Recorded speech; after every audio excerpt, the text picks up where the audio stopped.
Compte rendu de la 32e réunion du Conseil de ministres.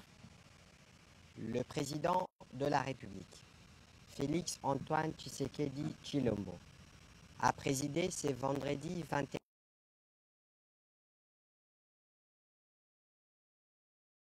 février 2025 la 32e réunion du Conseil de ministres à la Cité de l'Union africaine. 5 points étaient inscrits à l'ordre du jour, à savoir 1. Communication du président de la République, chef de l'État. 2. Point d'information. 3. Approbation d'un relevé des décisions du Conseil de ministres. 4. Examen et adoption d'un dossier. 5. Examen et adoption de texte. La communication du président de la République a porté sur 2 points principaux, à savoir 1. De la nécessité d'améliorer les conditions des militaires. Rappelant que notre nation traverse actuellement une crise sécuritaire sans précédent dans l'Est de la République, conséquence de l'agression inacceptable perpétrée par le Rwanda et ses alliés, notamment le groupe terroriste M23. Le président de la République a indiqué que cette situation menace non seulement notre souveraineté et notre intégrité territoriale, mais également l'essence même de notre identité nationale. Il a rendu hommage à nos vaillants soldats, placés en première ligne de la défense de notre patrie, qui se dévouent chaque jour au service de la sécurité et de la paix, risquant leur vie pour assurer notre sécurité. Il a martelé qu'il est de notre devoir de leur fournir les ressources nécessaires pour qu'ils puissent se concentrer pleinement sur leur mission. Le président de la République a demandé la mise en œuvre immédiate des mesures destinées à augmenter leur solde des primes de combat, en particulier pour ceux déployés en zones opérationnelles. Il est également impératif de veiller à la prise en charge de leurs familles et dépendants, en particulier pour ceux qui sont au front. Les enfants et les épouses de nos braves soldats méritent soutien et attention, car ils portent aussi le poids de cette guerre, d'où la nécessité de mettre en place des mesures concrètes pour alléger leur fardeau et assurer leur bien-être. La Première ministre a été engagée à ouvrir une réflexion profonde au niveau du gouvernement pour procéder à l'augmentation imminente de la solde et de la prime de militaires, en réservant un cachet spécial à ceux qui sont au front et dans les zones opérationnelles. Le président de la République a insisté sur l'obligation de veiller à ce que tout droit et dû dégager en leur faveur parvienne en temps utile à chaque destinataire directement ou à ses ayants droit. Dans les mêmes ordres, le gouvernement devra trouver des voies et moyens pour générer un statut particulier au profit des épouses et enfants militaires, notamment en ce qui concerne la prise en charge de soins médicaux, les frais de scolarité et autres besoins vitaux. Un rapport est attendu à ces propos dans 7 jours. Le deuxième point porté sur la nécessité d'assurer les fonctionnements réguliers des activités étatiques. La continuité des services publics demeure, même dans l'adversité, un pilier fondamental de la confiance des Congolais aux institutions et à la crédibilité de notre pays sur la scène internationale. Face à cette réalité, le président de la République soutient qu'il est indispensable que tous les agents de l'État assurent leur présence et que les services publics restent accessibles et opérationnels, en particulier dans les secteurs prioritaires, tels que la santé, l'agriculture, l'éducation et l'énergie. Il a souligné que nous devons, par nos actions quotidiennes, garantir que l'État continue de fonctionner de manière ininterrompue pour répondre aux besoins pressants de notre peuple.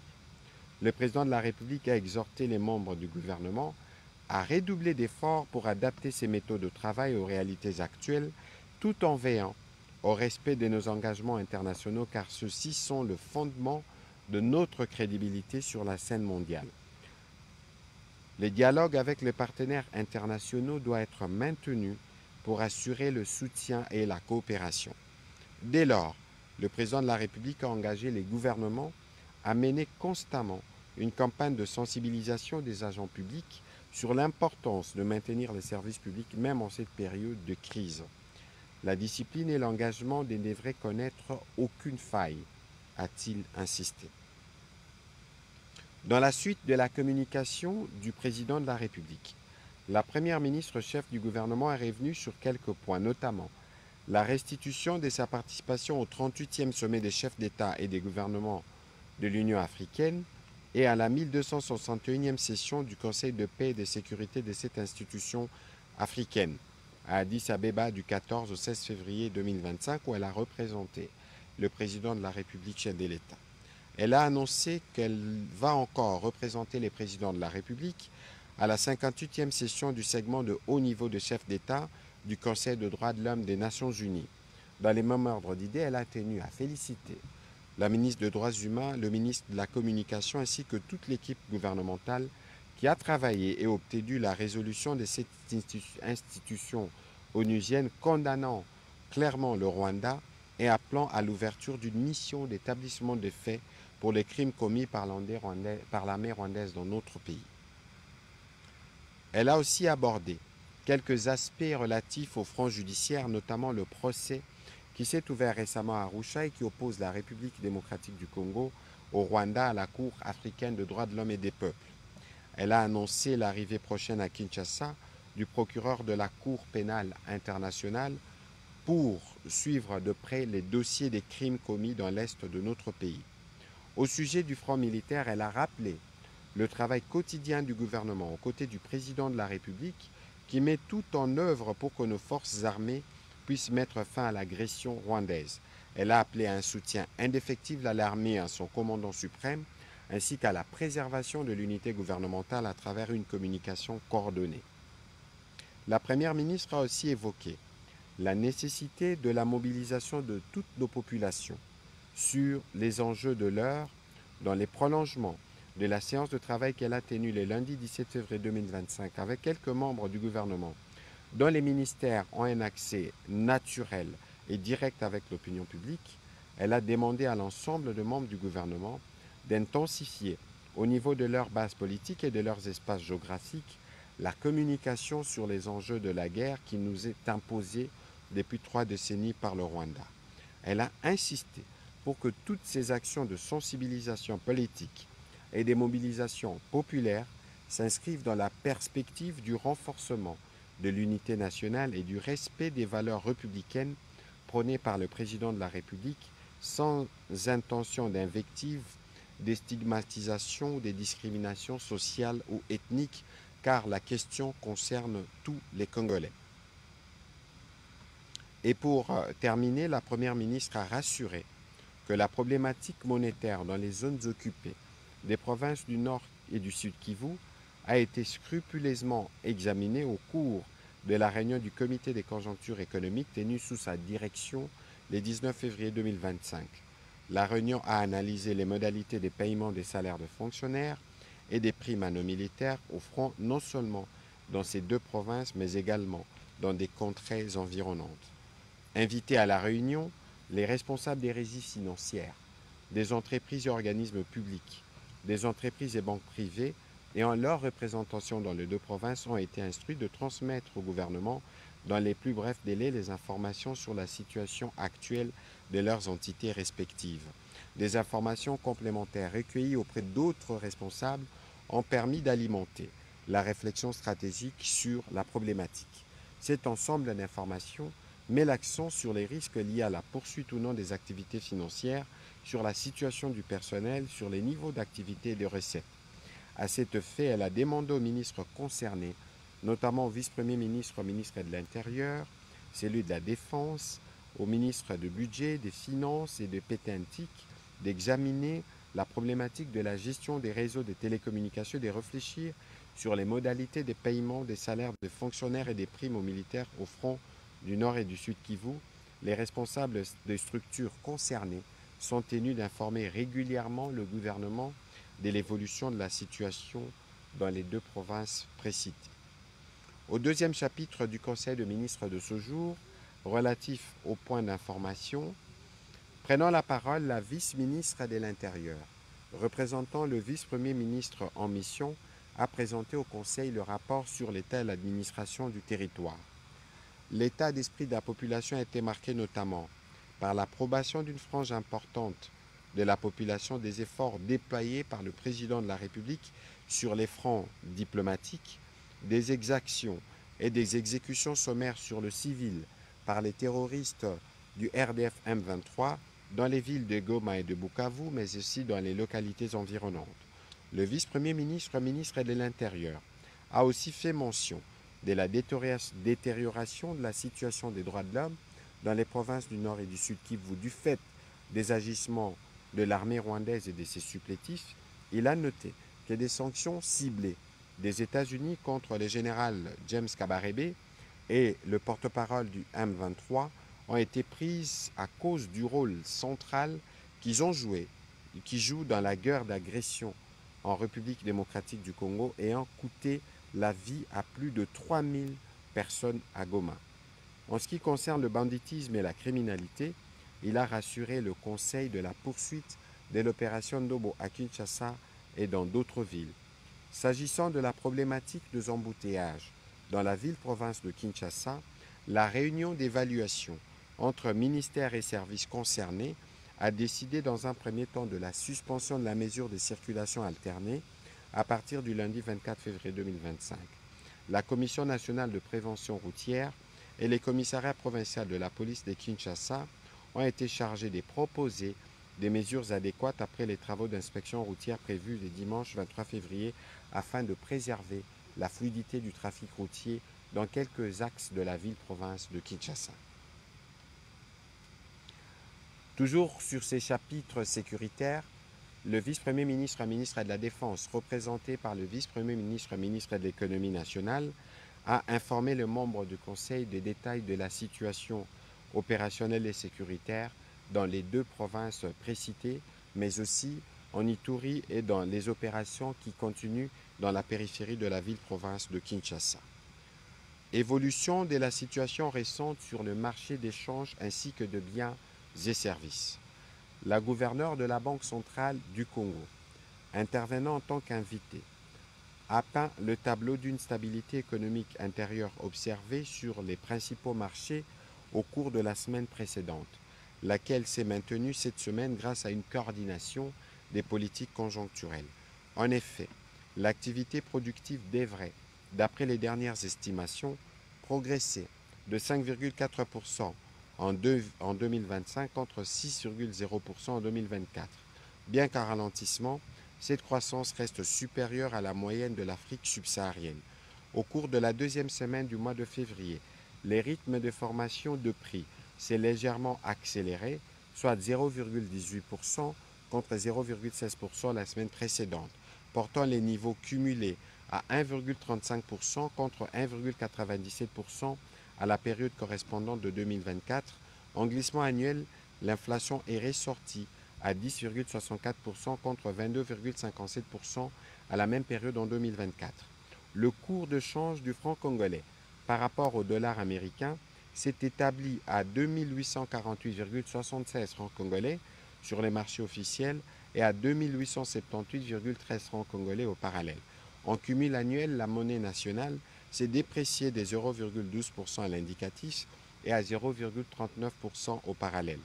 La gouverneure de la Banque centrale du Congo a recommandé le maintien de la coordination des actions au niveau des politiques budgétaires et monétaires à l'effet de contrebalancer les injections de la liquidité d'origine budgétaire par des ponctions d'origine monétaire, le contrôle permanent de l'évolution de la liquidité bancaire par la BCC afin de ponger la surliquidité de banque, la poursuite des efforts fournis dans l'amélioration de la mobilisation des ressources intérieures afin de financer les dépenses d'investissement, ainsi que la poursuite de l'exécution des réformes structurelles utiles à la diversification de l'économie.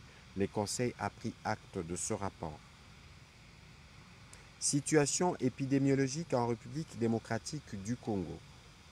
Au nom du ministre de la Santé en mission, la ministre d'État, ministre de l'Éducation nationale et Nouvelle Citoyenneté, a présenté la situation épidémiologique en République démocratique du Congo. Avant de présenter la situation globale, un accent particulier a été mis sur la situation sécuritaire qui prévaut dans la province du Nord Kivu, principalement à Goma. À ce sujet, il a été signalé qu'au 17 février 2025, 313 nouvelles admissions des blessés ont été signalées à Goma, avec un cumul de 4 375 blessés depuis les débuts de cette année et 96 nouveaux décès avec un cumul de 1569 parmi les blessés. En ce qui concerne le Mpox, 143 malades confirmés étaient isolés dans les différents centres de traitement de 3 zones de santé dans la province du Nord Kivu, dont seuls 15 étaient retrouvés en isolement. Il va sans dire que 128 malades se sont évadés des sites d'isolement. Dans la poursuite des actions sur Goma, 1000 poches de sang seront acheminées avec l'appui de l'OMS ce dimanche 23 février, pendant que se poursuit l'enterrement des corps calcinés à la prison des Munzenze ainsi que les ramassages de corps avec l'aide de la CICR. Revenant sur la situation épidémiologique en République démocratique du Congo, la ministre de l'EPST au nom du ministre de la Santé a fait savoir que comparé à la 5e semaine, la tendance à la 6e semaine épidémiologique est marquée par une légère diminution de cas suspects. Elle a indiqué que les opérations liées à la vaccination se poursuivent normalement. Le Conseil a pris acte de cette note d'information. Projet de mise en œuvre des outils de suivi des actions gouvernementales.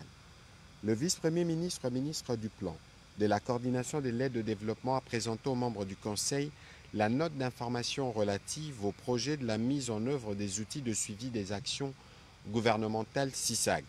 Son objectif principal est de s'assurer que les résultats des politiques et des programmes, projets prioritaires de développement issus des engagements du chef de l'État et déclinés dans les programmes d'action du gouvernement seront atteints de façon efficace dans le temps et avec les moyens impartis. Spécifiquement, ces projets visent entre autres à apporter un appui technique à la mise en œuvre de projets et programmes prioritaires de ministères sectoriels, d'appuyer les ministères sectoriels dans la mise en place de mécanismes permettant aux structures et services en charge de la mise en œuvre de projets objectifs prioritaires d'examiner régulièrement l'efficacité de leurs actions en rapport avec les objets et les résultats attendus dans le cadre de la feuille de route gouvernementale. Élaborer la stratégie et le plan intégré des communications des livrables et résultats relatifs aux assignations de programmes, projets et prioritaires, entre autres. Le Conseil a pris acte de cette note d'information. Nécessité de réforme de la police universitaire au sein des établissements de l'enseignement supérieur et universitaire. La ministre de l'Enseignement supérieur et universitaire a pour sa part informé le Conseil de la nécessité d'amorcer la réforme de la police universitaire en considérant les enjeux sécuritaires actuels au sein des établissements d'enseignement supérieur et universitaire en République démocratique du Congo.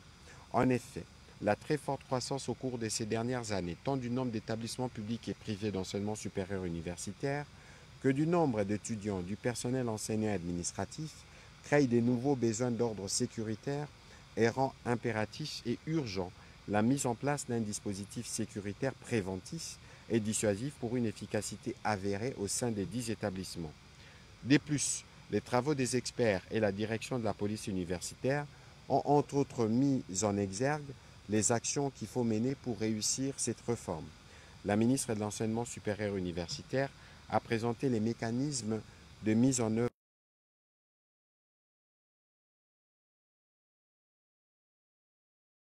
de celle-ci et les conseils en a pris acte.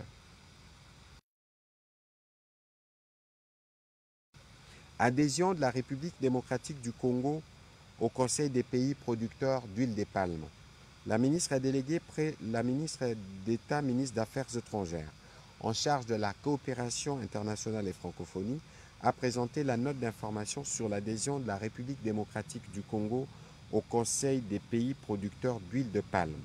En effet, créé le 21 novembre 2015, le Conseil des pays producteurs d'huile de palme est une organisation intergouvernementale qui soutient cette industrie à travers une harmonisation des normes de durabilité, mettant l'accent sur les pratiques durables et la résilience du marché.